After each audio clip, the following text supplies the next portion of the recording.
Menangislah jika ingin menangis, tapi setelah itu jangan biarkan tangis menjadi raja di hati. Ingin rasanya Anne menangis saat melihat hujan derita masih deras mengguyur hidupnya.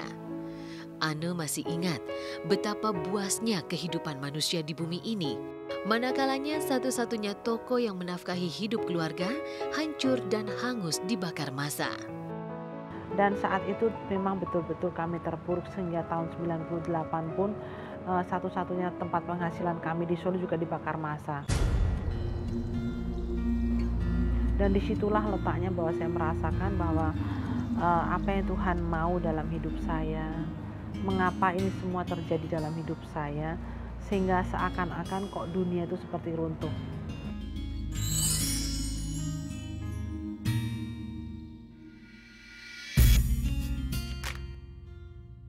Anne terus disulut masalah. Setelah pernikahan pertamanya kandas, ia pun menghadapi kenyataan buruk bahwa ibunda tercinta terserang kanker. Saat itu dunia serasa gelap. Akal sehat pun hanya mampu berkelip-kelip tak menyala terang. Demi mengobati penyakit sang ibu, Anne menjual seluruh harta yang ia miliki. Ketika ibu saya sakit kanker stadium 3B tahun 96, itu saya merasakan pertama kali bahwa apa yang saya miliki, apa yang saya punya itu tidak bisa membeli apapun. Jadi saya begitu berserah kepada Tuhan. Saat itu saya nggak memiliki apa-apa karena saya jatuh bangun. Jadi sampai sofa di kamar pun kami jual. Nggak punya mobil, nggak punya lemari es, tidak punya TV dan lain-lain.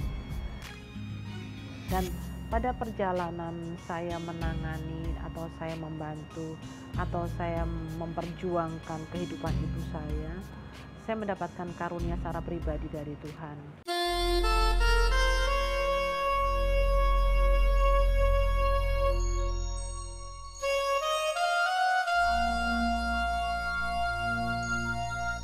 Hidup terus berjalan, tak bisa diulang dan hanya bisa diingat.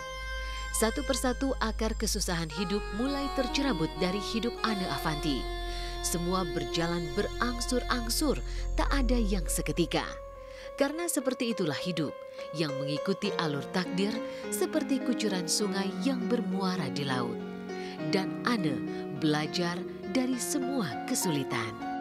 Sebetulnya ujian yang besar dalam hidup saya itu adalah bagaimana saya mempertahankan semua apa yang sudah saya miliki, ya. Dan saya belajar untuk menghargai karya Allah dalam kehidupan saya pribadi juga keluarga saya. Kesembuhan ibu saya dan juga pernikahan kedua saya yang diberkati sehingga saya berbahagia. Walaupun tidak mulus, tapi saya percaya bahwa Tuhan akan menghantarkan saya pada satu titik di mana titik itu adalah terbaik untuk Anne Avanti. Buat saya cobaan itu adalah berkat terselubung. Dengan banyaknya masalah, saya dapat mengenal mukjizat. Dan ketika saya berhubungan dengan mukjizat tuh saya mengenal bagaimana sebetulnya saya dan bagaimana dengan Allah kita yang Maha Kuasa gitu. Jadi kita tidak bisa menggunakan kemampuan sendiri dalam mengatur segala-galanya, baik saya memiliki berapapun uang, seberapa besar juga saya terkenalnya.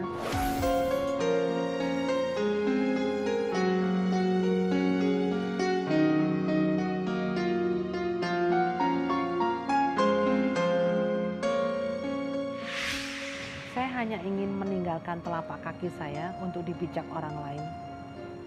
Ketika saya nanti tidak berada di situ, telapak-telapak kaki saya ini bisa menghantarkan seseorang, siapapun dia, untuk mencapai sebuah kehidupan yang diberkati.